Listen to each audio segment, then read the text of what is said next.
We have to ask, is this the beginning of the end of the great AI trade, or maybe not so much? Well, it's a beginning of probably a consolidation phase and some profit taking for sure. But I don't think it's the beginning of the end of the AI trade. I just think we're up a lot after 2 massive years of outperformance in both tech and these AI winners.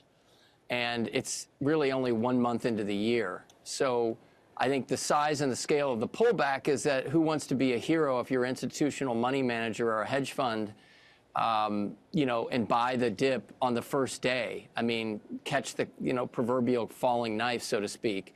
So I think, people will wait and hear from these companies. That's the positive, is that we're going into the meat of earnings season where you're going to get Microsoft and Meta and Apple and eventually others to talk about what they're seeing and what their CapEx plans are. So I think we'll know a little bit more in the coming weeks. But for now, I think, yes, it's probably a healthy and needed consolidation phase. A healthy consolidation phase that sees 16% wiped off of NVIDIA, more than $500 billion lost, the lowest it's trading at since October of last year. And we don't get its earnings until February the 26th.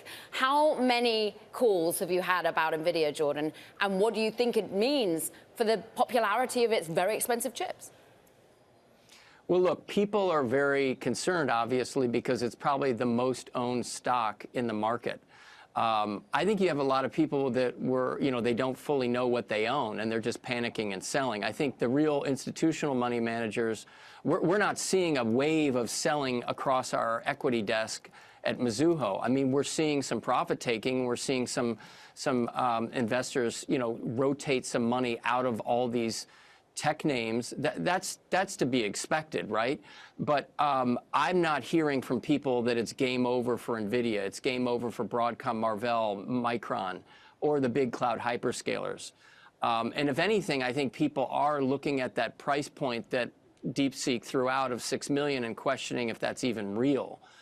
Again, we need to, I think the real money managers who are here for the long term and think more, months, not days, are going to wait and hear from the companies before they do anything.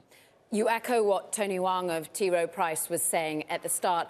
We called you up immediately that we got these sorts of market sell-off news on our hands, Jordan, because we saw your note. It had a great title, of course, and the fact that we've got a freak out happening. DeepSeek creates a deep freak across tech.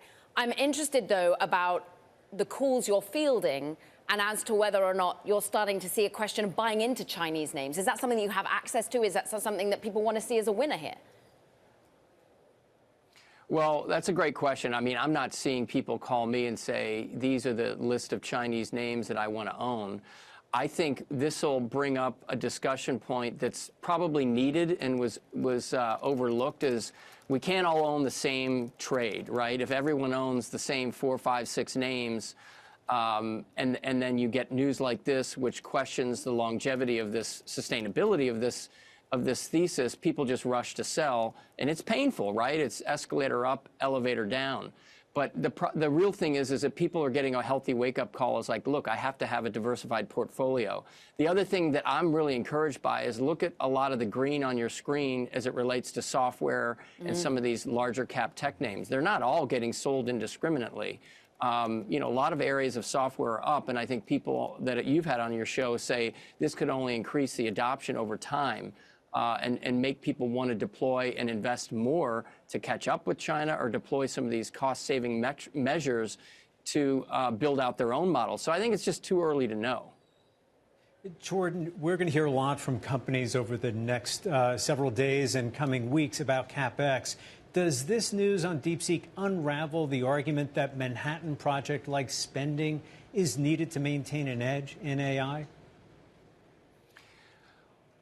I mean, yes and no. I think it raises a lot of questions that were already there. So most of the meetings I have with investors, the question comes up is, are they going to ever see a return on these tens of billions of CapEx spending that they're deploying? Will it ever monetize? What will the returns be? Or is this just, throwing money down a hole? I think that is going to be an ongoing question. And until we see these companies, for example, Facebook, or Meta and Microsoft this week talk about what they're seeing in terms of monetizing AI, there's going to be some questions and doubts. But again, I don't think this is going to create, we're cutting CapEx, we're scaling back, because they're all in an arms race with one another. And China's DeepSeek initiative isn't going to change that. That's why I think Microsoft talked 80 billion. Mark Zuckerberg at Facebook talked 60 to 65 billion. The Stargate of 100 to 500 billion. I don't think that, again, one new Chinese app that makes some aggressive, audacious claims is going to all of a sudden create this pullback effect. If they start to see real savings and they can do this faster, yeah, they might do that. But that's going to take time, and we haven't seen that yet.